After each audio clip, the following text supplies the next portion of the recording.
At long last, your cries have been heard, your requests answered. I have heard and understand. Yes, I know it's been over a year, so I appreciate the patience. Everyone, as you have asked, Lunar Knights, join me for a closer look.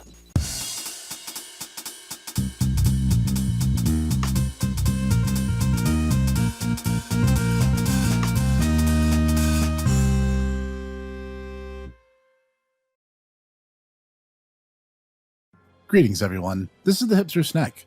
Today, we'll finally be following up on my Boktai trilogy video from pretty close to when I started doing these videos at all. Because today we'll be looking at 2007's DS spiritual successor to the Boktai games, Lunar Knights. And yes, I know in Japan it's Boktai DS, Django, and Sabata. I won't be using this name since 1, it's not the same characters from the Boktai games, 2, it's not even the same timeline as those games, and 3, this is literally the only instance where the Japanese spellings ever used the silent D in Django's name for stylistic effect. So those fun points of interest safely established, let's dive on in. Set in a parallel universe from the events of the original Boktai games, we meet with Lucian, the Edgelord, who has Nero, the Terrennial, or Elemental Spirit, of Darkness, and Aaron, the Gunslinger, who has Toasty, the Terrennial of Light. Yeah, it's basically Otenko by a different name, don't think about it too hard. We then learn that these two share a mutual enemy in the vampires, which are now suddenly different than the immortals. It's kind of unclear. You know what, it's really not important. What is important is that the world is enclosed underneath an artificial sky called the Parasol, which simulates a day-night cycle, temperatures, weather patterns, and more. Since the Parasol can't outright roast the undead below it, our heroes decide to deal with them in the only other viable alternative, which is literally loading them into a rocket and shooting them into low orbit to roast them in all-natural, unfiltered UV radiation. And thus, our story to take back the Earth from the undead begins in earnest. First of all, the game looks great. It really takes advantage of the DS's hardware, always giving you an overhead view and an isometric view of the world around your hunters. Thus, in absence of the solar sensor, which obviously wouldn't have worked on a tiny DS cart the way they're inserted, you can always keep tabs on the conditions and time of day, adjust accordingly, all at a glance at the top screen. It retains the stylistic feel of the original 3 games without compromising its own distinct style. Enemies are redesigned from the ground up to have their own unique animations, to say nothing of the fact of there's full-on anime cutscenes. Man, and here I thought those were a lost art. Suddenly here comes Lunar Knights to reaffirm my love and faith of FMVs. Just really masterfully done, all over. And audio-wise, Lunar Knights wisely adds the one thing that the Boktai GBA titles were lacking in: jazz. A note to game devs the world over, adding jazz to your soundtrack is never the wrong move. The soundtrack maintains certain themes, and certainly the presence of a gothic underpinning to its tracks, but decidedly goes for a more action game sort of feel. Tracks like La Place take an almost Capcom-ish approach with a high-flying guitar that'd be right at home in Mega Man X8. Even opening theme Dawn of the Sun makes it feel like we're entering some kind of gothic horror film noir action set piece, which would not exactly be a bad way of describing the overall experience of this game. Oh, and there's voice acting too, though limited in quantity. They all do a solid job, and while B is sort of the standout for me, I'd wager more people are going to remember Alice a bit more in this experience than her. Mechanically, for fans of the Boktai series thus far, Lunar Knights will feel more familiar and at the same time very different, mostly because of the dual hero mechanic where you can swap between Lucian and Aaron as need arises. Lucian specializes in melee-ranged, high-damage attacks, and is the only one of the two who can use attacks that don't expend any of your energy gauge, and thus you'll probably use him as your general-use combat hero. Aaron, meanwhile, can attack from a distance, having a multitude of different purpose guns he'll collect over the course of the game. Each hero is empowered courtesy of the in-game day-night cycle, which swaps every couple of minutes. And I'll be honest, I've never actually timed this transition before. Lucian will regain energy while under the moonlight, and Aaron while below sunlight. Using the energy from each, you can empower your weapons and elemental affinities in order to trump opposing elements. Fire and ice, wind and earth, light and dark all being paired off for simplicity's sake. So you'll have more than a small number of weapons to unlock and use, and you can swap them on the fly as you could in Boktai 3. In addition to your weapons, you'll also have access to some other tools to help you along the way. One of the most important of these being the shield. This handy upgrade will block a certain amount of damage, with a counter that ticks down as it absorbs shocks. When not blocking attacks, the counter will gradually restore itself to the shield's maximum value. This is shockingly efficient and makes me wish I had this option earlier in these games. The weapons and shield system allow for a more intense kind of combat fluidity, as the game relies on stealth a lot less now. Not to say that stealth elements don't exist. For example, by blowing into the DS mic, your hunter will whistle, calling enemies to your location. This also means that the entire dungeon doesn't need to be just a series of one-block-wide corridors in order to get the most out of tapping on walls, for example.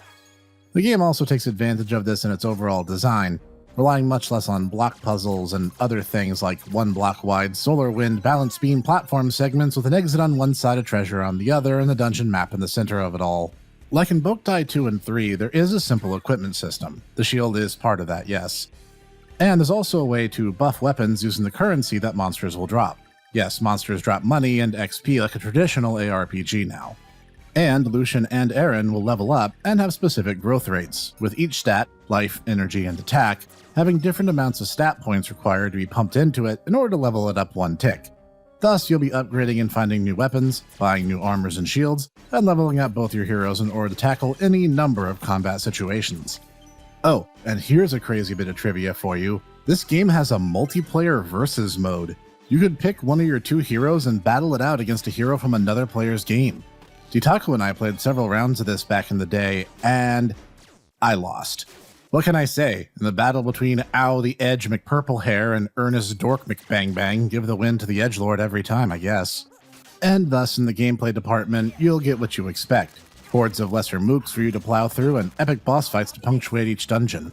And while the bosses themselves are spectacles to behold, it gets punctuated in the most over-the-top moment of any video game ever. Since we don't get real sunlight under the false parasol sky, we instead, as promised, use a literal rocket ship to deal with our vampire problems in a very, very strange but weirdly entertaining shooter minigame. I wish it didn't have to be controlled with touch input since, you know, my hand isn't transparent, but they had to market the novelty gimmicks at the time, so I guess that's just how it goes. You push and drag to move your ship out of harm's way and tap to blow up enemy ships, culminating in a boss where you tap it a lot and you win. It's actually a bit less fun than it should be on the surface, but unlike Star Fox DS, it's actually playable. Between missions, you'll have a chance to talk to some very anime-inspired NPCs who will give you tips, sometimes side quests, and progress the story. I'm going to preemptively apologize on the account that there's this weird graphical tearing glitch that I encountered when I was playing this. I'm forcing the game into a much larger resolution than its native size, so please mind the dust, I guess. And, as we rescue other elemental spirits, we can then employ them to manipulate aspects of the parasol, unlocking new areas to explore by changing the weather effects found in each. It sounds like it's a bigger deal than it is, but it's actually pretty spiffy regardless. The fire terrennial will make it dry and hot, the wind terrennial messes with winds and clouds, the ice terrennial makes it wet and cold, and so on. Oh yeah, the transmitter comes back, and this time you can use it to execute burst attacks with the terrennials using touchscreen inputs, but don't. The hero-specific light and dark morphs, basically just Soul and Black Django from Boktai 3, are much more efficient and much more fun, since you don't have to release the DS to grab a stylus, and it doesn't act as a morality meter this time. Next, let's touch on what could be improved. The spaceship segments are very novel, but I detest the control scheme. It clearly wants to take refuge in just how silly and larger than life it is, but controlling them's a bother, and it's even worse for the sake of this review since I have to use a mouse to illustrate my point, which is somehow worse. And the terrennial system suffers from the concept of dominant strategy. With very few exceptions concerning optional items, the best terrennial to have active in the Parasol system is Ursula, the terrennial of fire. This makes it so there's almost never clouds in the sky, the light's at its brightest, and water traps are dried up, making progressing much easier. There's almost never a time you want to use anyone else, and she's the first one you'll unlock. Also, there's a pretty obvious bias in terms of overall character usefulness, with Lucian easily outshining, pun intended, Aaron in most every setting the game has. While the in-game day-night cycle does strongly recommend you tag out, you're certainly not required to, because, as I've said, Lucian can fight without expending any energy at all. And one last thing, I'm going to keep it brief, but it's a spoiler, so jump ahead to the timestamp shown on screen so I can get this out of my system. I'll give you a second to make up your minds. Good? Alright. The story on the whole is fine, but the ending is extremely stupid. It turns out vampires and immortals are two different species because aliens and aliens are on Earth, but they are both weak to the sun, and wow, this is just really badly executed. I'm not going to dwell on it since you literally need to kill the final boss to get to this bit, but no, seriously, it's super frustrating that the last game of the series we ever got will end on such a stupid note. Overall, how is Lunar Knights? Is it worth playing today? Worth porting to a virtual console? I'd say yes, absolutely. The game engine alone makes for a game that just feels amazing to play. Swapping heroes on the fly, adjusting strategies, all the while growing stronger and blowing away hordes of undead is satisfying and entertaining down to the very last. It's a furiously paced game that will keep you wanting more, and sadly, Kojima's departure from Konami, and the same company not really wanting to pump out Kojima licenses from the looks of things, it seems unlikely that we'll ever see this amazing action RPG get the follow-up it rightfully deserves. Alas, a Snek can dream. This has been the Solar Snek, bringing today more obscure reviews. If you liked today's video, hit the like button so I know. You can also subscribe and hit the bell icons too to make sure that you never miss the weekly updates. You can also get more from me over on the Tomodachi Bros Podbean and YouTube Mirror, or my closest Tomo Bros and I talk anime, movies, and more. And you can join me here each week for obscure reviews, indie excellence, and more. And I will see you there. Hey everyone, thanks for watching.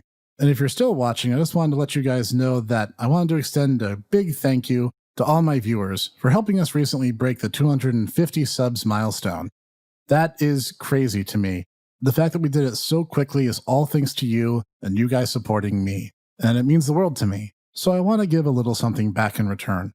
Between now and the time we hit the 500 subs mark, both on my YouTube discussion page tab and over at my Twitter at Hipster Snek, there is now an open AMA, or Ask Me Anything, where you guys can ask as many questions as you want. When we hit the 500 subs mark, I will sit down, make the video, and answer every question that doesn't get me banned off YouTube. The posts are already there and pinned, awaiting your input. I'm curious to see what you guys are curious about. So I'll see you at the 500 subs mark with all the answers that you've been craving, and I will see you there.